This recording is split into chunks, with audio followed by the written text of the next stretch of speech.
പിതാവിൻ്റെയും പുത്രൻ്റെയും പരിശുദ്ധാത്മാവിൻ്റെയും നാമത്തിൽ ആമേൻ.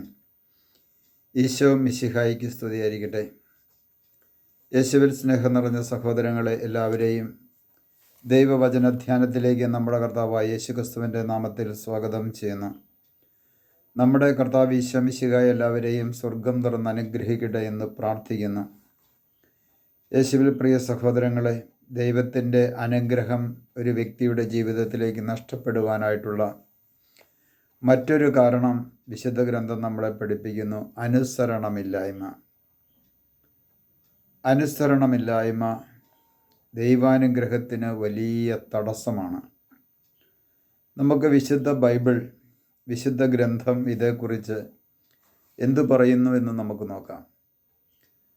റോമാലേഖനം 13-ാം അധ്യായത്തിൻ്റെ 1-ാമത്തെ തിരുവചനത്തിൽ ഇപ്രകാരം പറയുന്നു: എല്ലാ അധികാരങ്ങളും ദൈവത്തിൽ നിന്നാണ് വരുന്നത്.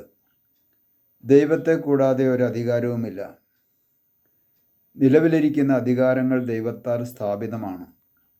ആയതിനാൽ അധികാരത്തെ ധിക്കരിക്കുന്നവൻ ദൈവിക സംവിധാനത്തെ ധിക്കരിക്കുന്നു.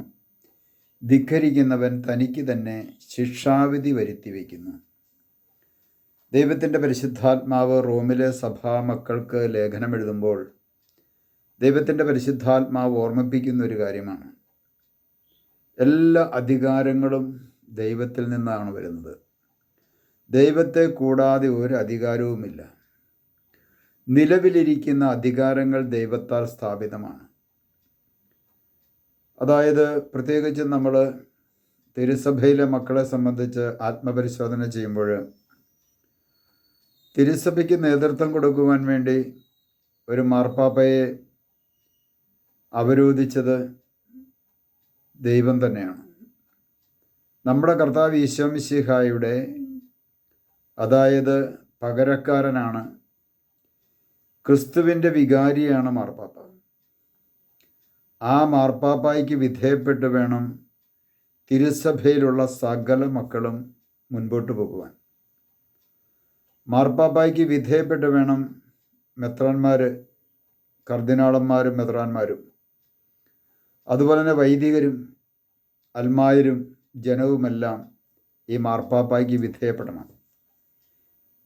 ഇവിടെ റോമിലെ സഭയ്ക്ക് ലേഖനം എഴുതുമ്പോൾ തന്നെ ദൈവത്തിൻ്റെ പരിശുദ്ധാത്മാവ് 1-ാം നൂറ്റാണ്ടിൽ തന്നെ ഈ കാര്യം ഓർമ്മിപ്പിക്കുന്നുണ്ട്. എല്ലാ അധികാരങ്ങളും ദൈവത്തിൽ നിന്നാണ് വരുന്നത്. ദൈവത്തെ കൂടാതെ ഒരു അധികാരവുമില്ല. ഇപ്പോൾ നിലവിലിരിക്കുന്ന എല്ലാ അധികാരങ്ങളും ദൈവത്താൽ സ്ഥാപിതമാണ്. തിരുസഭയിൽ ഏതെല്ലാം അധികാരികളുണ്ടോ ആ അധികാരികളെല്ലാം ദൈവം സ്ഥാപിച്ചതാണ് എന്ന് തിരുസഭയിലെ ഓരോ മക്കളും വിശ്വസിക്കണം. വിശ്വസിക്കുക മാത്രമല്ല, ആ അധികാരിക്ക് വിധേയപ്പെടുമ്പോഴാണ് ദൈവിക സംവിധാനത്തിന് വിധേയപ്പെടുന്നതും ദൈവത്തിൻ്റെ അനുഗ്രഹം ഒരു വ്യക്തിയുടെ ജീവിതത്തിലേക്ക് ഒഴുകിയെത്തുന്നതും. എന്നാൽ തിരുസഭയിലെ മാർപ്പാപ്പായ്ക്ക് വിധേയപ്പെടാതെ കൊണ്ട് ഒരു മെത്രാൻ പ്രവർത്തിച്ചാൽ, ആ മെത്രാന് മാത്രമല്ല, ആ മെത്രാനിലൂടെ ആ മെത്രാൻ്റെ കീഴിലുള്ള ഇടവക മക്കൾക്ക് ലഭിക്കേണ്ട അനുഗ്രഹം അവിടെ നഷ്ടപ്പെട്ടു പോകുകയാണ് ചെയ്യുന്നത്. കാരണം ക്രിസ്തുവിൻ്റെ പ്രതിനിധിയാണ്, ക്രിസ്തുവിൻ്റെ പകരക്കാരനാണ്, ക്രിസ്തുവിൻ്റെ വികാരിയാണ് ഈ പറയപ്പെട്ട മാർപ്പാപ്പ. ആ മാർപ്പാപ്പായ്ക്ക് ഒരു മെത്രാൻ വിധേയപ്പെടുന്നില്ല എങ്കിൽ തീർച്ചയായിട്ടും ആ മെത്രാൻ ദൈവിക സംവിധാനത്തിന് പുറത്താണ്. ദൈവിക സംവിധാനത്തിന് പുറത്ത് എന്ന് പറഞ്ഞാൽ പൈശാചിക സംവിധാനത്തിലേക്ക് പോകുന്നു. മെത്രാനായിക്കോട്ടെ ആരുമായിക്കോട്ടെ, മാർപ്പാപ്പായ്ക്ക് വിധേയപ്പെടാതെ കൊണ്ട് പോയി കഴിഞ്ഞാൽ ആ വ്യക്തി സാത്താൻ്റെ അടിമയായി മാറ്റപ്പെടുകയാണ് ചെയ്യുന്നത്. അവിടെ എന്നും പ്രശ്നങ്ങളുണ്ടായിക്കൊണ്ടിരിക്കും.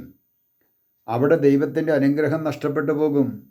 ഇന്ന് പലപ്പോഴും തിരുസഭയിലെ കുർബാനയുടെ മേഖലയെക്കുറിച്ചുള്ള തർക്കം നടത്തിക്കൊണ്ട് പലരും മാർപ്പാപ്പായെ അംഗീകരിക്കാതെ, മാർപ്പാപ്പായ്ക്ക് പുല്ലുപോലും വില കൽപ്പിക്കാതെ കൊണ്ട്, മാർപ്പാപ്പായ്ക്ക് വിധേയപ്പെടാതെ കൊണ്ട് സഭയിലെ പുരോഹിതന്മാർ, മെത്രാന്മാർ പ്രവർത്തിക്കുന്നുണ്ടെങ്കിൽ അവർ ദൈവിക സംവിധാനത്തിനുള്ളിലല്ല, അവർ പൈശാചിക സംവിധാനത്തിനുള്ളിലാണ്. അത്തരത്തിലുള്ള ബലിയിലേക്ക് ദൈവത്തിൻ്റെ കൃപ ഒഴുകില്ല. ദൈവത്തിൻ്റെ അനുഗ്രഹം ആ ബലിയിലൂടെ ഒഴുകത്തില്ല. കയ്യിലെടുത്ത് പിടിച്ചുകൊണ്ട് തൻ്റെ ശരീരമാണെന്നൊക്കെ അന്ന് യേശു പറഞ്ഞ കാര്യം പറയാമെന്ന് മാത്രമേ ഉള്ളൂ. ക്രിസ്തുവിൻ്റെ ശരീരമായി മാറ്റപ്പെടണമെങ്കിൽ മാർപ്പാപ്പായ്ക്ക് വിധേയപ്പെടണം. ദൈവിക സംവിധാനത്തിനുള്ളിൽ നിന്നുകൊണ്ട് പ്രവർത്തിക്കുമ്പോൾ മാത്രമേ ദൈവത്തിൻ്റെ കൃപയും അനുഗ്രഹവും ആ മേഖലയിലേക്ക് ഒഴുകപ്പെടുകയുള്ളൂ. പ്രിയ സഹോദരങ്ങളെ, ഇന്ന് അനുസരണമില്ലാതെ കൊണ്ട് ജീവിക്കുന്ന ഓരോ വ്യക്തികളും ഒന്ന് ചിന്തിച്ച് നോക്കുക. അത് പുരോഹിതന്മാരായിക്കോട്ടെ, അല്ലെങ്കിൽ മെത്രാന്മാരായിക്കോട്ടെ, കർദിനാളന്മാരായിക്കോട്ടെ, അവർ ഒന്നെങ്കിൽ ഈ വിധേയപ്പെട്ടു പോകില്ല എങ്കിൽ അവർ രാജിവെച്ച് പുറത്തു പോകുക. സഭയിൽ നിന്ന് അവർ തന്നെ സ്വയം പുറത്തു പോകുക. അതാണ് നല്ലത്. കുറേയും കൂടി എന്തിനാണ് ക്രിസ്തുവിനെ നാറ്റിക്കുന്നത്? ക്രിസ്തുവിനെ നാറ്റിക്കാതെ ആ ക്രിസ്തുവിൻ്റെ സംവിധാനത്തിൽ നിന്ന് അവർ തന്നെ പുറത്തു പോകുന്നതല്ലേ നല്ലത്? ഒന്ന് ചിന്തിച്ച് നോക്കുക പ്രിയ സഹോദരങ്ങളെ. നമ്മൾ ഓരോരുത്തരും ദൈവത്തിന് മുമ്പിൽ ആത്മപരിശോധന ചെയ്യേണ്ടത് അതാണ്. അധികാരിക്ക് വിധേയപ്പെടാതെ തോന്നിവാസം തന്നിഷ്ടപ്രകാരം പ്രവർത്തിക്കുന്ന ഒരു വ്യക്തിയായി ഞാൻ മാറ്റപ്പെടുന്നുവെങ്കിൽ എങ്ങനെ എനിക്ക് ദൈവത്തിൻ്റെ അനുഗ്രഹം കിട്ടും? എൻ്റെ തോന്നിവാസം ഞാൻ പ്രവർത്തിക്കാൻ പോയി കഴിയുമ്പോൾ, ചിന്തിക്കാനും പ്രവർത്തിക്കാനും തുടങ്ങിക്കഴിയുമ്പോൾ അവിടെ ദൈവിക സംവിധാനത്തിന് പകരം പൈശാചിക സംവിധാനമാണ് കടന്നു വരുന്നത്. അവനിലേക്ക് കടന്നു വരുന്ന പിശാചിൻ്റെ അനുഗ്രഹമായിരിക്കും. ആയതിനാൽ പ്രിയ സഹോദരങ്ങളെ, നമ്മുടെ ജീവിതത്തിൽ ഒന്ന് ആത്മപരിശോധന ചെയ്യണമേ. എൻ്റെ ജീവിതത്തിൽ ഞാൻ ക്രിസ്തുവിൻ്റെ നേതൃത്വത്തെ, ക്രിസ്തു ഭരമേൽപ്പിച്ചിരിക്കുന്ന നേതൃത്വത്തിന് വിധേയപ്പെടാതെ പോകുന്ന വ്യക്തിയാണ് എങ്കിൽ ഈ വചനത്തിൻ്റെ അടിസ്ഥാനത്തിൽ, റോമാലേഖനം 13-ാം അധ്യായത്തിൻ്റെ 1 മുതലുള്ള തിരുവചനത്തിൻ്റെ അടിസ്ഥാനത്തിൽ നമ്മുടെ ജീവിതത്തെ നമുക്കൊന്ന് ക്രമീകരിക്കാം. നമുക്കൊരു നിമിഷം ഈശോയോട് പ്രാർത്ഥിക്കാം. കർത്താവായ ഈശോയെ, എല്ലാ അധികാരങ്ങളും ദൈവത്തിൽ നിന്ന് വരുന്നുവെന്നും നിലവിലിരിക്കുന്ന അധികാരങ്ങൾ ദൈവത്താൽ സ്ഥാപിതമാണെന്നും അരുളി ചെയ്ത കർത്താവേ, അധികാരിക്ക് വിധേയപ്പെടാതെ അധികാരിക്കെതിരെ മറുതലിച്ചുകൊണ്ട് സ്വന്തം ഇഷ്ടപ്രകാരം ജീവിച്ചപ്പോൾ ദൈവിക സംവിധാനത്തിന് വെളിയിലായിപ്പോയി എന്നുള്ള തിരിച്ചറിവ് ഞങ്ങൾ മനസ്സിലാക്കുന്നു. കർത്താവേ, അധികാരികളുടെ മുമ്പിൽ വിധേയപ്പെട്ട് അനുസരിച്ച് ജീവിക്കുവാനായിട്ടുള്ള കൃപയും അനുഗ്രഹവും ഞങ്ങൾക്ക് ഓരോരുത്തർക്കും നൽകി ഞങ്ങളെ അനുഗ്രഹിക്കണമേ. പിതാവിൻ്റെയും പുത്രൻ്റെയും പരിശുദ്ധാത്മാവിൻ്റെയും നാമത്തിൽ ആമേൻ.